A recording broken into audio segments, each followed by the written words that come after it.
Hello Dimental fans! Welcome to part 1 of the How to Play video for Dimentals Unseen Warfare, the first game featuring full spectrum print technology. Let's begin with components and setup.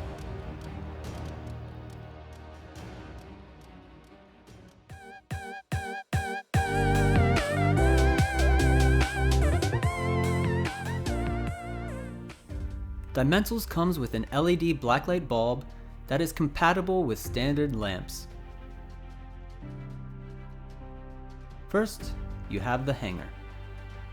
This is your faction deck, which contains 55 faction cards plus 6 hanger Dimentals. Next, you have the sepulcher, which is your hanger's discard pile. Typically, this is where a card goes when it dies. Your rigs, represented by cabochon, are placed here. Here you have your faction's starship and home base with the tokens in their starting locations. The starship is placed inside the home base at the beginning of the game and discarded when it is destroyed. To the right of your home base is the resource collection area. Planets you collect from orbit will be placed here. This area is the battle zone. When a card from your hand is first played, it goes into gestation. It may only block while in gestation. On your next turn, it moves up to mobilization. Cards here may attack or block as needed. In between the player lies the orbit deck. Resource planets, coronal mass ejection cards, and orbit Dimentals are shuffled into this deck at the beginning of the game. They are drawn and placed into orbit throughout the game. Beside the orbit deck, there's a discard pile for orbit deck cards. There are 2 types of Dimentals. At the beginning of the game, shuffle the orbit Dimentals and draw 8 Dimentals at random to go into the orbit deck. These Dimentals will affect all players when activated during the game. At the top of each orbit Dimental card, only the word Dimental is shown, and their effect is unpredictable. Shuffle them in thoroughly. Next, hanger Dimentals are shuffled, then 6 are dealt randomly to each player's hanger. These Dimentals have names, so players can use them strategically. Advanced players may choose to draft these Dimentals instead by taking turns selecting the Dimentals of their choice.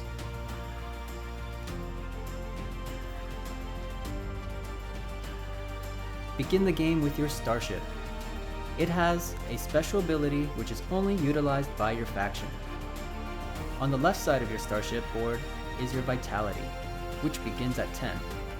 This represents your remaining life total. If your starship is destroyed, it is discarded and your home base is revealed. Reset your vitality to 10. Any extra attack damage from enemy forces does not carry over, and your home base has an ability that immediately goes into effect. On the right side of the home base, you will find your power orbs. This is the resource used to play faction cards. Power orbs are replenished to their developed level at the beginning of your turn. Begin the game with 1 orb. Throughout the game, you will be using resources to obtain more power orbs. Your maximum hand size is shown on the bottom of the home base. Draw up to your max hand size at the beginning of your turn. You may use resources to increase your max hand size. If you do, move the token up to your new max hand size. At the beginning of your turn, you'll always draw at least 1 card. You may have to then discard down to your max hand size if you've acquired too many cards.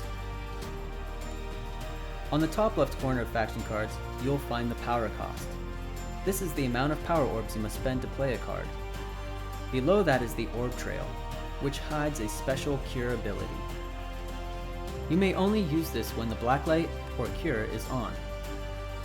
Your faction deck has several cards which appear to be copies, but each copy has a different cure ability. In the bottom left corner, we see the attack and defense levels. At the top right is the name of the card. The text box contains the "when entering the battle zone," aka web effect. Below that is the card type. There are 4 card types. Your forces, which are divided into crew or spacecraft, and upgrades, which are either enhancers or tactics. You may spend one power orb to teleport a crew onto a mobilized spacecraft. When a crew pilots a spacecraft, their abilities, attack and defense, combine.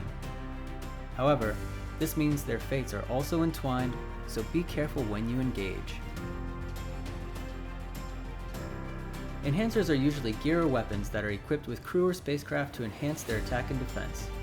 They may be purchased and placed in gestation until a force of your choice is available. If they are equipped to a force, then become separated, they are sent to the sepulchre. Tactics are cards that may be played immediately at any time. The red and blue triangles at the bottom of these cards make it easy to see the total attack and defense when stacked. The orbit deck contains 50 resource planets, 8 coronal mass ejections, and 8 Dimentals for a 2-player game.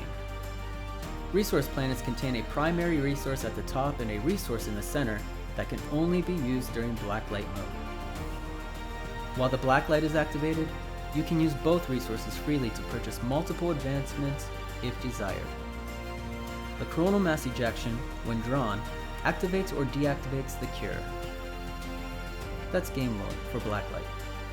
If the blacklight is off, you must turn it on. If the blacklight is on, you must turn it off. When the cure blacklight is turned on, orbit dimentals immediately take effect on all players simultaneously and are then discarded.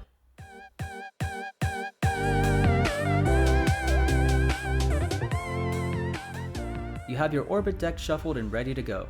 Your hangar, starship, and tokens are in place. Now you will introduce cards into orbit. Draw a number of planets equal to the number of players' rigs, plus 1. At the beginning of a 2-player game, you need to have 3 planets. 1 for each starting rig and an additional open planet. If a Dimental is drawn, it simply goes into orbit.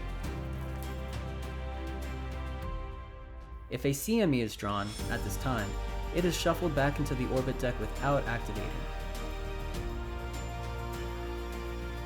Here you have 3 planets ready for capture. The last player gets to place a rig first. The first player places the rig after all the other players have gone in reverse order. Now both players draw up to their max hand size. In Ove's case, this is 5. 1, 2, 3, 4, 5.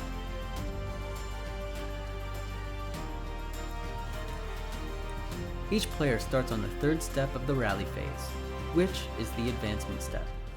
Move your claimed planet to your resource collection area. Draw a new planet into orbit. Select an open planet. At this time, you may use a resource to fulfill an advancement formula. Refer to your advancement formula cards. In this case, we can purchase a power orb.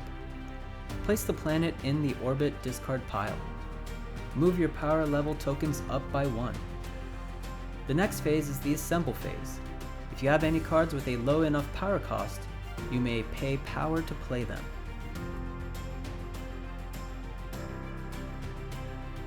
In this case, you have Lawan. He enters in gestation. He may block for now, but not attack. So you cannot engage the enemy just yet. The Zoyog player takes their turn. On your next turn, start on the 1st step of the rally phase, replenishment. Your power orbs are replenished. Draw up to your max hand size. If you hadn't played Lawan, you would draw a card and choose 1 to discard.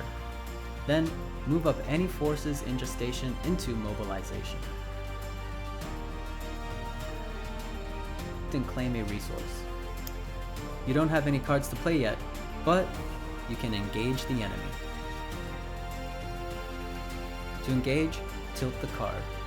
The Zoyog player has no cards prepared for defense, so they will take 1 damage to their vitality. Their vitality moves from 10 to 9.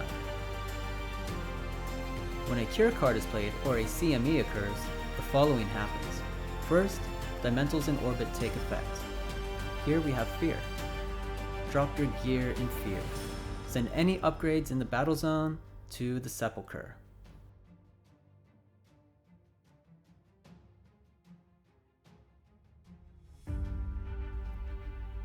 Next, Dimentals take effect in turn order, starting with the player left of who caused activation.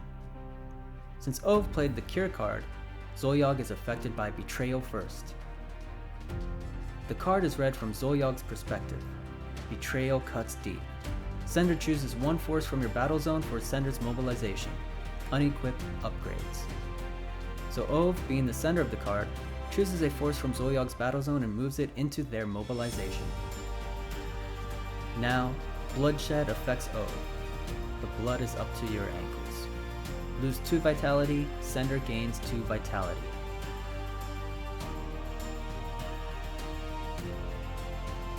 And that wraps it up for today's How to Play video. Thanks for watching!